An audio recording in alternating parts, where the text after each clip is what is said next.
Assalamu alaikum. In this lecture, we state and prove Cauchy criterion for uniform convergence of sequence of functions. Then we define uniform convergence of series of functions. And then we state Cauchy criterion for uniform convergence of series of function. इससे पहले कि हम sequence of functions की बात करें, ये result Cauchy general principle of convergence यहाँ पर गिवन है सीक्वेंस ऑफ नंबर्स के लिए। अब इन दोनों में फ़र्क देखें, इस तरीके से होता है। हम अगर कंसीडर करते हैं 1/n को, इस सीक्वेंस को, तो ये सीक्वेंस ऑफ नंबर है, ये इसे न्यूमेरिक सीक्वेंस भी कहा जाता है। टर्म बाय टर्म जब हम इसको लिखते हैं, ये आ जाता है 1, 1/2, 1/3 and up to so on. लेकिन अगर हम बात करें इस सीक्वेंस की जिसमें कि हमारे पास साइन है nx/n, अब इसमें जब हम n की डिफरेंट वैल्यू कंसीडर करेंगे तो टर्म बाय टर्म हमारे पास आ जाता है साइन ऑफ x फर्स्ट आ जाता है, सेकंड जो है वो बन जाता है sine of 2x/2, third term आ जाती है sine of 3x/3 and up to so on.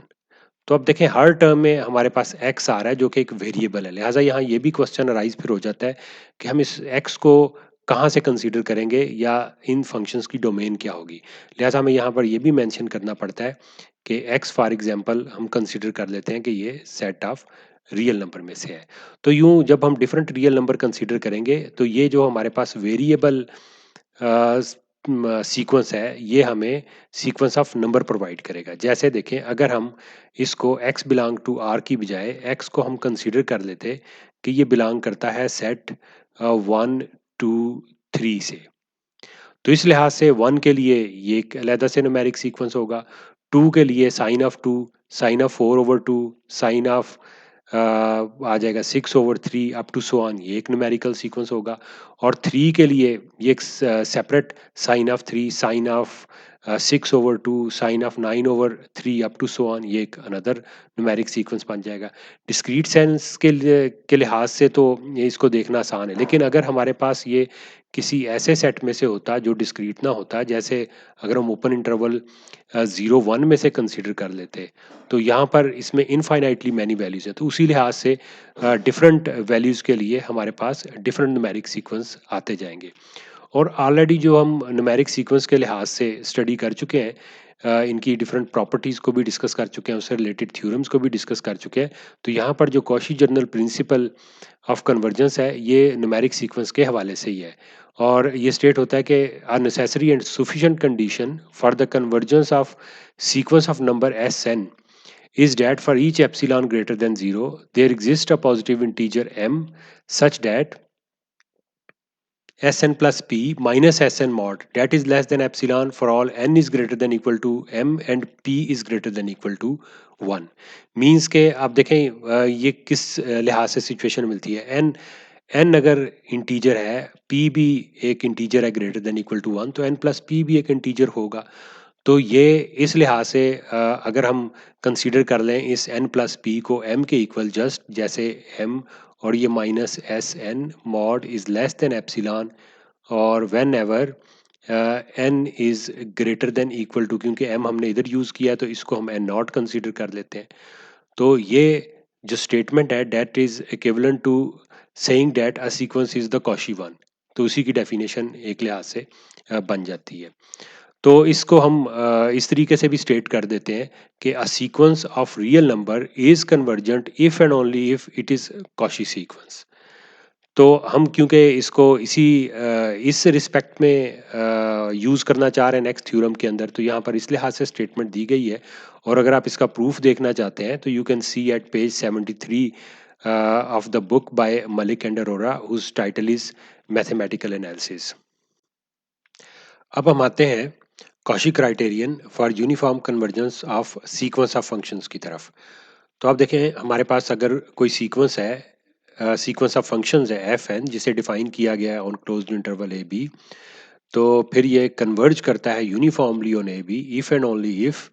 For every epsilon greater than 0 and for all x belongs to a b there exist N integer capital N such that fn plus px minus f of n x mod is less than epsilon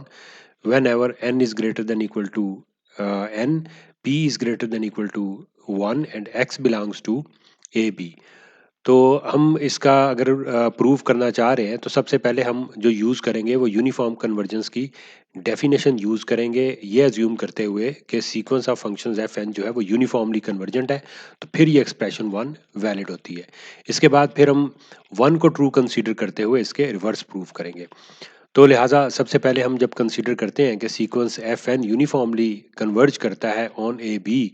to a limit function f, और no doubt ये जो limit होती है ये हम point wise ही find करते हैं, लेकिन हमने यहाँ एज्यूम कर ली है कि ये लिमिट एफ है। तो फिर so for given epsilon greater than zero and for all x belongs to a b there exist integer m1 m2 such that ये एक्सप्रेशन वैलिड है जिसमें f n x minus f x mod less than epsilon by two है for all n is greater than equal to m1। और दूसरी expression जो है वो आ जाती है f N plus p x minus f x mod is less than epsilon by two for all n is greater than equal to m2 और p is greater than equal to 1। क्योंकि इसमें यहाँ पर n जो है वो greater than equal to m1 है, m1 integer के लिहाज से, ये m2 के लिहाज से जिसमें n प्लस p है, और नो डाउट ये भी एक इंटीजर ही होगा। अब यहाँ पर देखिए कि ये फर्स्ट स्टेटमेंट है, ये इंटीजर m1 के बाद होल्ड करती है। फॉर एग्जांपल m1 इस जगह पर है और इसके बाद स्टेटमेंट जो है वो होल्ड करती है, और नेक्स्ट स्टेटमेंट m2 के बाद होल्ड करती है। ये वाली स्टेटमेंट जो है, तो m2 जो है वो ग्रेटर देन m1 भी हो सकता है, लेस देन m1 भी हो सकता है। अगर लेस देन हो फॉर एग्जांपल यहाँ पर, तो ये स्टेटमेंट जो है इसके बाद होल्ड करती है। अब दोनों स्टेटमेंट एट अ टाइम कब होल्ड करती हैं? दोनों स्टेटमेंट एट अ टाइम इस प्लेस से आगे होल्ड करती हैं। मीन्स कि जो भी मैक्सिमम दोनों की वैल्यू होगी m1 और m2, उसके बाद जैसे यहाँ पर m1 ग्रेटर है तो उसके बाद ये स्टेटमेंट वैलिड होगी। तो इसी लिहाज से आगे हम जो रिजल्ट बनाना चाह रहे हैं वो इन दोनों को कंबाइन करके बनाना चाह रहे हैं। तो इस लिहाज से नेक्स्ट हम कंसीडर करते हैं कि कैपिटल N जो है that is equal to maximum of m1 m2, तो फिर f of n plus p x minus f of n x mod ये हमारे पास इक्वल होगा। हम इसमें सब्ट्रैक्ट कर देते हैं एफ एक्स को और ऐड भी कर देते हैं एफ एक्स को, और फिर हम ट्राइंगुलर इनइक्वालिटी यूज़ करते हैं, तो ये आ जाता है less than equal to f N plus P of x minus f of x, और plus F N of x minus f of x mod. और इस एक्सप्रेशन को हम ऑलरेडी प्रीवियस स्लाइड में देख चुके हैं कि ये less than epsilon by two है, ये भी less than epsilon by two है। तो इस लिहाज से ये इक्वल हो जाए एप्सिलॉन के जब n जो है हमारे पास greater than equal to this capital N है और p is greater than equal to 1 है। तो अब देखें this is exactly the expression 1 जो हमारे पास प्रीवियस यहाँ पर जो हमने प्रूव करनी थी। अब हम एज्यूम करेंगे कि ये एक्सप्रेशन 1 जो है वैलिड है, और फिर हम इससे प्रूव करेंगे कि जो सीक्वेंस है वो यूनिफॉर्मली कन्वर्जेंट है। तो अब एक्सप्रेशन 1 अगर वैलिड है, एक्सप्रेशन 1 सिंपली यही है ना कि f N plus P of x minus f N of x mod this is less than epsilon for all n is greater than equal to n और p is greater than equal to 1 और x belong करता है A B को। अब जब हम हर x के लिए ये एक्सप्रेशन ट्रू है, तो जब हम एक एक्स की वैल्यू पुट करेंगे तो हमें एक एक्स के लिए इसकी कन्वर्जेंस मिल जाएगी एक पॉइंट के लिए, फिर इसी तरीके से एक्स की दूसरी वैल्यू, एक्स की तीसरी वैल्यू। तो डिफरेंट वैल्यूज़ जब हम एक्स की इसमें पुट करते रहेंगे तो हमें पॉइंट वाइज कन्वर्जेंस मिलेगी सीक्वेंस की, क्योंकि अगर ये स्टेटमेंट वैलिड हो न्यूमेरिक सीक्वेंस के लिहाज से, जब हम एक्स की वैल्यू पुट कर देंगे, तो प्रीवियस जो हमने रिव्यू में लिखा था कि Cauchy general principle of convergence से, तो एफ एन जो है वो कन्वर्ज करेगा for each x belongs to a b, means के we get that the function has a limit से एफ, और ये लिमिट असल में पॉइंट वाइज लिमिट होगी क्योंकि हमने एक्स की वैल्यूज़ को फिक्स करके इससे निकाला है। तो लिहाजा इसका मतलब है कि हम ये तो कह सकते हैं कि ये जो सीक्वेंस है ये कन्वर्ज करता है पॉइंट वाइज टू एफ। अब हमने इस एक्सप्रेशन को कन्वर्ट करना है definition of the uniform convergence of the sequence of function के अंदर। तो उसके लिए हम क्या एज्यूम करते हैं कि for given epsilon greater than zero, और नो डाउट इंटीजर n भी हमारे पास है यहाँ पर, और 1 तो नो डाउट होल्ड होल्ड करती है, तो हम n को इसमें फिक्स कर देते हैं, लेकिन p को कंसीडर करते हैं कि ये इन्फिनिटी को बिलोंग करता है। तो लिहाजा जब हमने n को फिक्स कर दिया और p इन्फिनिटी को बिलोंग करेगा तो n प्लस p भी इन्फिनिटी को बिलोंग करेगा। तो यूं हमारे पास f of n plus p जो है that will be approaches to its limit that is f, जो कि हमने यहाँ पर आगे मेंशन किया कि f N plus p in that case approaches to f as p approaches to infinity. So result क्या आ गया, एफ एन प्लस पी की जगह पर हमारे पास एफ ऑफ एक्स आ जाएगा और minus f N of x mod is less than epsilon when n is greater than equal to n and for all x belongs to a b. तो ये डेफिनेशन हमारे पास है यूनिफॉर्म कन्वर्जेंस की। लिहाजा हम कहते हैं कि फिर एफ एन एक्स जो है that converges to f x uniformly on A b. तो इस तरीके से इस थ्योरम का प्रूफ कंप्लीट हो जाता है। अब हमारे पास डेफिनेशन है uniform convergence of series of function की। तो अगर हमारे पास कोई सीरीज गिवन है समेशन एफ एन, तो ये कन्वर्ज यूनिफॉर्मली करती है on A B if the sequence S N of its partial sum, जिसको कि हम इस तरीके से डिफाइन करते हैं S N X is equal to summation I is equal to 1 to N F I of x. Means के F one simply हमारे पास एफ वन ऑफ एक्स के इक्वल होगा और यहाँ पर एक्स भी आना था, और एस टू ऑफ एक्स जो है वो पहली दो टर्म का सम आ जाएगा F one x plus F two of x, और इसी तरीके से एस थ्री ऑफ एक्स जो है ये हमारे पास पहली तीन टर्म्स का सम आ जाएगा F one of x plus F two of x plus f three of x. ऐसे ही सो ऑन हम चलते जाएंगे तो हमारे पास जो एस एन ऑफ एक्स है वो एन टर्म्स का सम आ जाएगा। मीन्स ये असल में इक्वल है एफ वन ऑफ एक्स और plus F two of x और प्लस इसी तरीके से चलता जाएगा और हमारे पास टर्म होगी एफ एन ऑफ एक्स। और ये जो सीक्वेंस हमारे पास बनेगा ये सीक्वेंस ऑफ फंक्शंस होगा नो डाउट, क्योंकि एक्स के ऊपर डिपेंड करता है ये। अगर ये यूनिफॉर्मली कन्वर्जेंट होगा तो फिर हमारी सीरीज भी यूनिफॉर्मली कन्वर्ज करेगी ऑन इंटरवल ए बी। यानी अगर हम इसको एप्सिलॉन वाली फॉर्म के अंदर लिखना चाहें तो हम लिख सकते हैं फिर कि समेशन एफ एन कन्वर्ज करेगी uniformly to f on interval a B if for epsilon greater than zero and for all x belongs to a b there exist N integer n. और ये इंटीजर एन जो है सिर्फ depend करेगा epsilon के ऊपर और एक्स के ऊपर ये डिपेंड नहीं करेगा। यानी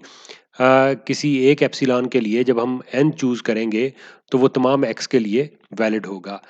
तो क्या रिजल्ट आ गया कि such that for all X in A B we have this F one of x plus F two of x plus up to so on F N of X, जो कि असल में सीक्वेंस ऑफ पार्शियल सम है, जो कि equal estimation I is equal to 1 to N F I of x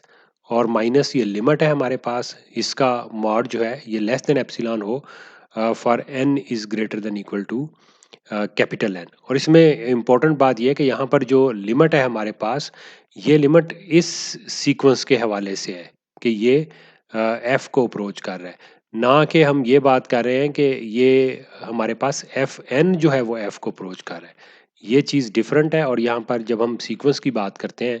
और उससे series बनाते हैं तो सीरीज़ के लिहाज से ये डिफरेंट चीज़ है। सिमिलरली एज अ थ्योरम जैसे हमारे पास था convergence of sequence of function के लिहाज से, बिल्कुल सीरीज के लिहाज से भी हमारे पास कॉशी क्राइटेरियन है for uniform convergence of series of function. तो इसको यूं स्टेट किया जाता है कि समेशन एफ एन अगर डिफाइन हो इंटरवल ए बी के ऊपर तो then it is converges uniformly on interval a B if and only if for every epsilon greater than zero and for all x belongs to closed interval a b there exists an integer capital N such that this expression is valid। Means ये बिल्कुल उसी लिहाज से जैसे हमने Cauchy criterion for convergence of series किया था numeric series के हवाले से, कि ये हमारे पास जो सीक्वेंस है एफ वन ऑफ एक्स और plus F two of x, इससे यानी सीरीज बनाते हैं एफ एन ऑफ एक्स से, जो f one of x plus F two of x plus f three of x plus up to so on, और ये चलता जाएगा तो हमारे पास ये कहीं एफ एन भी आएगा और फिर इसके बाद f N plus one of x होगा और इसी तरीके से ये चलता रहेगा और हमारे पास F N plus P of X भी आएगा